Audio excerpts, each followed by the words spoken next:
Praise the Lord. വേഗം വരുന്നവനായ നമ്മുടെ കർത്താവായ യേശുക്രിസ്തുവിൻ്റെ നാമത്തിൽ എൻ്റെ സ്നേഹവന്ദനങ്ങളെ ഞാൻ അറിയിക്കുന്നു. റോമാലേഖനം 1-ാം അധ്യായം 23-ാം വാക്യം. അക്ഷയനായ ദൈവത്തിൻ്റെ തേജസ്സിനെ അവർ ക്ഷയമുള്ള മനുഷ്യൻ, പക്ഷി, നാൽക്കാലി, ഇഴജാതി എന്നിവയുടെ രൂപസാദൃശ്യമായി മാറ്റിക്കളഞ്ഞു. ഹല്ലേലൂയ. ഇതാ റോമാലേഖനത്തിൽ നാം വായിക്കുന്നു, ഒരു തലമുറ ദൈവത്തെ അറിയാത്തവരായി ദൈവത്തെ ദുഷിച്ച് നടക്കുന്നു. അതുകൊണ്ട് ദൈവവും അവരെ അപമാനത്തിന് ഏൽപ്പിച്ചു. അവരെ തങ്ങളുടെ ഹൃദയങ്ങളുടെ മോഹങ്ങളിൽ ഏൽപ്പിച്ചു കൊടുത്തു. ദൈവത്തെ അവർ മഹത്വപ്പെടുത്താതെ സൃഷ്ടിയേക്കാളും സൃഷ്ടിച്ചവനെ ഭജിക്കാതെ സൃഷ്ടിയെ ഭജിച്ച ഒരു തലമുറ, ആ തലമുറയെ ദൈവം അപമാന രാഗങ്ങളിൽ ഏൽപ്പിച്ചു കളഞ്ഞു. കർത്താവ് പറയുന്നു, ദൈവം അക്ഷയനായ ദൈവമത്രേ. അവനെ മനുഷ്യനോട്, ഇഴജാതിയോട്, ഭൂമിയിലെ മറ്റു വസ്തുക്കളോട് അവർ ഉപമിക്കാൻ തുടങ്ങി. ദൈവത്തിന് സാദൃശ്യമാക്കി മറ്റു പലതിനെയും ആരാധിച്ചു തുടങ്ങി. അപ്പോൾ ദൈവവും അവരെ തള്ളിക്കളഞ്ഞു. ഇന്ന് പകൽക്കാലവും ഈ വചനം കേൾക്കുന്ന നമ്മോട് പരിശുദ്ധാത്മാവ് പറയുന്നു, ദൈവം അക്ഷയനത്രേ. ദൈവത്തിൻ്റെ ശക്തി ക്ഷയിക്കാത്തതത്രേ. കാലങ്ങൾ മാറുന്നതനുസരിച്ച് ദൈവത്തിൻ്റെ മഹത്വത്തിനോ ദൈവത്തിൻ്റെ തേജസ്സിനോ ഒരു ക്ഷയവും സംഭവിക്കത്തില്ല. അവൻ വലിയവനായ ദൈവം, അവൻ അത്ഭുതങ്ങളെ ചെയ്യുന്ന ദൈവം. നാം തിരുവചനത്തിൽ ഇപ്രകാരം വായിക്കുന്നു, യഹോവയായ ഞാൻ മാറാത്തവൻ, അവൻ മാറാത്ത ദൈവമാണ്. അവൻ മാറാത്തത് കൊണ്ടാണ് ഇന്നും നാം മുടിഞ്ഞു പോകാതെ ഇരിക്കുന്നത്.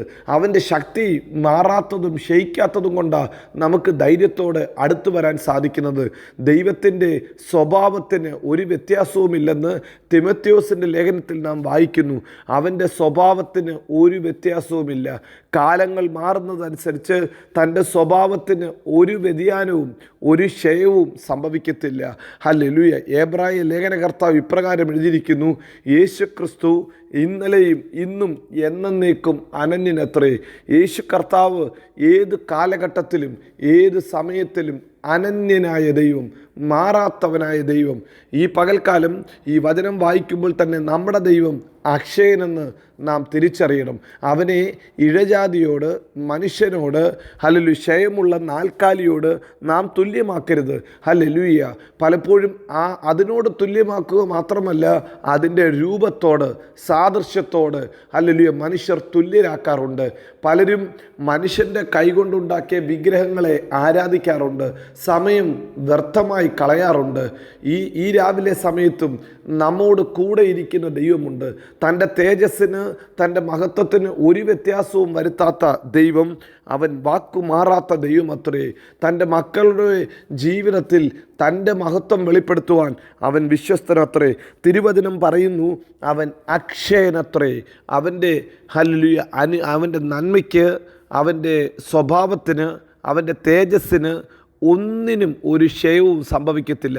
ഇന്ന് പകൽക്കാലവും ധൈര്യത്തോടെ നാം ദൈവസന്നിധിയിലേക്ക് അടുത്തു വരുമ്പോൾ അവൻ നമ്മെ ഒരു നാളും തള്ളിക്കളയത്തില്ല, ഒരു നാളും ഉപേക്ഷിക്കത്തില്ല. അപ്പോസ്തലനായ പൗലോസ് അതുകൊണ്ട് പറയുന്നു, ഒരു കാലഘട്ടത്തിൽ ദൈവം മനുഷ്യർ ദൈവത്തെ പല രൂപത്തോട് ഉപമിച്ചു, പല വിഗ്രഹങ്ങളെയും ആരാധിച്ചു തുടങ്ങി.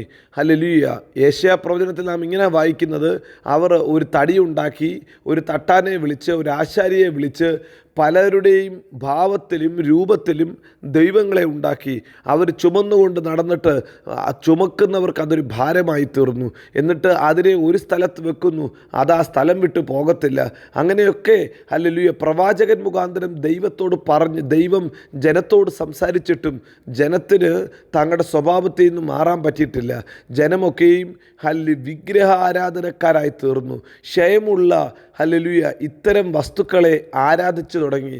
അത് ഓരോ നാളുകൾ കഴിയുമ്പോഴും മനുഷ്യർക്ക് തങ്ങളുടേതായിട്ടുള്ള മിനുക്കുപണികൾ ചെയ്താൽ മാത്രമേ അത് നന്നായിട്ടിരിക്കത്തുള്ളൂ. പ്രിയരെ, ഇന്ന് പകൽക്കാലം മിനുക്കുപണികൾ ഉണ്ടാക്കി വെക്കുന്ന ദൈവത്തെ അല്ലല്ലോ നാം ആരാധിക്കുന്നത്. നാം ആരാധിക്കുന്നത് അക്ഷയനായ ദൈവത്തെ അത്രേ. അവൻ്റെ നാമത്തിന് തന്നെ ശക്തിയുണ്ട്. അവനെ നാം മിനുക്കി വെച്ച് ആരാധിക്കുന്ന സ്ഥാനത്ത് അവൻ നമ്മെ ചമയിക്കും, അവൻ നമ്മെ മിനുക്കും, അവൻ നമ്മെ കൊള്ളാവുന്നവരാക്കും. നമ്മുടെ ദൈവത്തിൻ്റെ പ്രത്യേകത അതാ. അവൻ മനുഷ്യൻ്റെ കൈയുടെ ശുശ്രൂഷ വേണ്ടവനല്ല, മറിച്ച് അവൻ തൻ്റെ ജനത്തെ പരിപാലിക്കുന്നവനത്രേ, തൻ്റെ ജനത്തെ ചമയിക്കുന്നവനത്രേ. ഹല്ലേലൂയ. മത്തായി സുവിശേഷം 6-ാം അധ്യായത്തിൽ വായിക്കുന്നു, ശലോമോൻ പോലും തൻ്റെ സകല മഹത്വത്തിൽ പോലും കർത്താവ് ഉണ്ടാക്കിയ വയലിലെ താമര പോലെ ചമയാൻ പറ്റിയിട്ടില്ല. അതിൻ്റെ അർത്ഥം നമ്മുടെ ദൈവം മനുഷ്യൻ്റെ ചമയങ്ങളെ കൊണ്ട് ചമയിക്കപ്പെടുന്ന ദൈവമല്ല, മറിച്ച് മനുഷ്യനെ ചമയിച്ച്, മനുഷ്യനെ അലങ്കരിച്ച്, മനുഷ്യനെ കൊള്ളാവുന്നവനാക്കുന്നവനത്രേ നമ്മുടെ ദൈവം. അവൻ്റെ മഹത്വത്തിനോ അവൻ്റെ പ്രവർത്തികൾക്കോ അവൻ്റെ സ്വഭാവത്തിനോ ഒരു ക്ഷയവും സംഭവിക്കത്തില്ല. ഇന്ന് പകൽക്കാലവും പ്രിയരെ, നാം ആരാധിക്കുന്ന ദൈവം ആരെന്ന് നമുക്ക് തിരിച്ചറിഞ്ഞ് അവന് മഹത്വം അർപ്പിക്കാം. അവൻ അക്ഷയനായ ദൈവം, അവൻ കാലങ്ങൾക്കനുസരിച്ച് മാറാത്ത ദൈവം, തൻ്റെ ജനത്തിനു വേണ്ടി നിൽക്കുന്ന ദൈവം, ഏത് കാലഘട്ടത്തിലും ഏത് സമയത്തിലും തൻ്റെ ജനത്തെ പരിപാലിക്കുന്ന ദൈവം.